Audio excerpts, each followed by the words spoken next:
One man who has watched that rain up close is our friend and former Palace Press Secretary Dickie Arbiter, who joins us live from London with more. Dickie, you were her press secretary for a number of years. You got to see a side of the monarch that most people will never know. Do you have a favourite memory of her during your time, and what do you think she'll think of that concert today? I think I've got one particular memory. I mean, there are lots of memories, but one I particularly remember was about 2 years ago, 2020. Her last reception, which she attended at Buckingham Palace before we went into lockdown. You probably remember I used to wear very, very, very, very, very bright ties. And I wore them at Buckingham Palace, and people used to say to me, well, did she like them? Like's not a word I'd use, tolerate perhaps. But at this reception, she likes to talk to her retired courtiers. And I had a few words with her, and at the end of it, her eyes twinkled, and I thought, uh-oh, something's coming. And she said, as I took my leave, I see you're still wearing those dreadful ties. I love it. She's cheeky too, and maybe that's where Prince Louis gets it from. We saw him on the balcony the other day. And the Queen, you know, she's unflappable. She seemed to just take it all in her stride. Totally in her stride. And, you might remember the Olympic sequence with James Bond being led to a helicopter, and the next thing, the helicopter's over the Olympic Stadium, and this figure jumps out. It wasn't HM, and she appears at the back of the stadium. And who can forget today's sequence? Well, in 2012, she got a BAFTA for that. Well, today's performance, she should get not only a BAFTA, an Oscar and a Golden Globe, because having tea with Paddington Bear in the Crimson Drawing Room at Windsor Castle was classic. It was the start of the Platinum Party. It was absolute classic. She was perfect. She played up. I mean, she's a natural actor. She is the Queen, but she's a natural actor. A wonderful bit of where she takes a Marmite sandwich out of her bag. No, I think she really came up trumps. That's the lighter side. That's the fun side of the Queen. And as she gets older, she's 96, we're beginning to see that fun side of her come out. And what a start to the party. Yeah, the marmalade sandwich out of the bag, and then she tapped along to We Will Rock You to start the concert, which was fantastic. 70 years on the throne is an incredible feat. I mean, we've all sitting here around the Commonwealth and obviously there in London celebrating. How do you think she'd be feeling this weekend? She's done this 70 years. She's been stoic. She's been service. Duty. She's a wonderful sort of beacon of hope.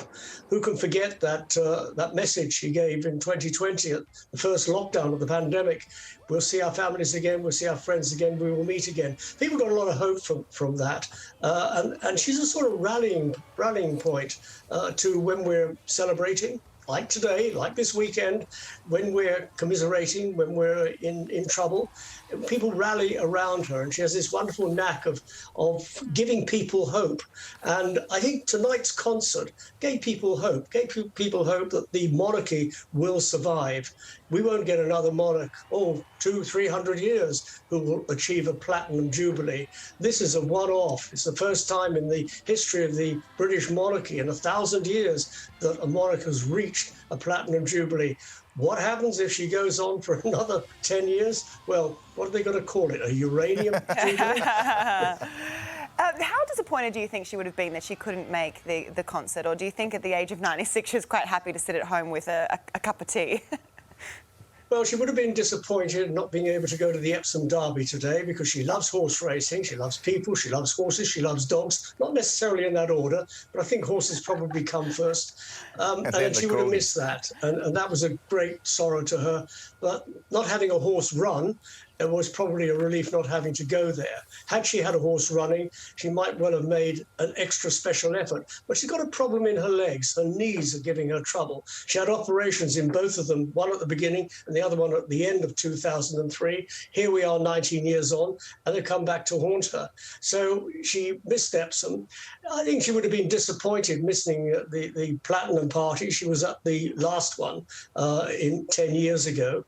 There's general hope that she might well appear on the balcony tomorrow after the pageant, but we won't know until tomorrow. We won't know until very much later tomorrow, perhaps sometime during the course of the pageant, because she might not be all right in the morning. She might improve. We have to wait and see. We keep fingers crossed. People will want to see her, and I think everybody wants to see her, and we just keep fingers crossed that she does make it. Yeah. Dickie, you are the only royal commentator who's witnessed both the coronation of Queen Elizabeth II, then her silver, then her golden and her diamond jubilees. Now you're adding platinum to the list. I mean, as we said, you know her better than most.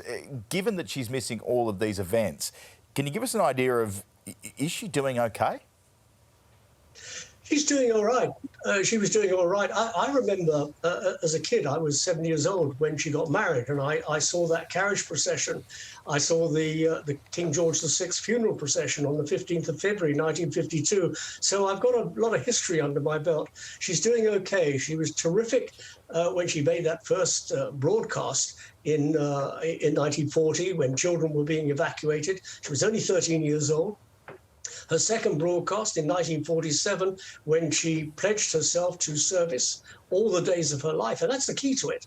All the days of her life, which means until she draws last breath. And she's reaffirmed that. She reaffirmed that at the coronation with being anointed with holy oil and swearing an oath of allegiance to God. Her faith has carried her through these 70 years. Faith has carried her through her life, and it will continue to carry her. And she will carry on. Her brain is razor sharp. Physically, she's got a slight problem, but she will carry on until she does draw last breath. So nobody get any idea that she'll step back and hand over the reins completely to Charles. That'll happen on the day as and when. Well, long may she reign, Dickie, and thank you for your help throughout all those decades for us here at 9, and hopefully many more to come. We appreciate your time this morning. Thanks. Jane has more highlights from that concert with the news. Sure do. Charles' Buckingham Palace has been transformed into a stage spectacular celebrating the Queen's Platinum Jubilee. Entertainment's biggest stars flying from across the globe to commemorate Her Majesty's 70-year rule. 22,000 people packed into the open-air arena while the Queen watched on from Windsor Castle. Your Majesty, Mummy. The outpouring of warmth and affection over this whole Jubilee weekend is our way of saying thank you. My own grandmother has been alive for nearly a century.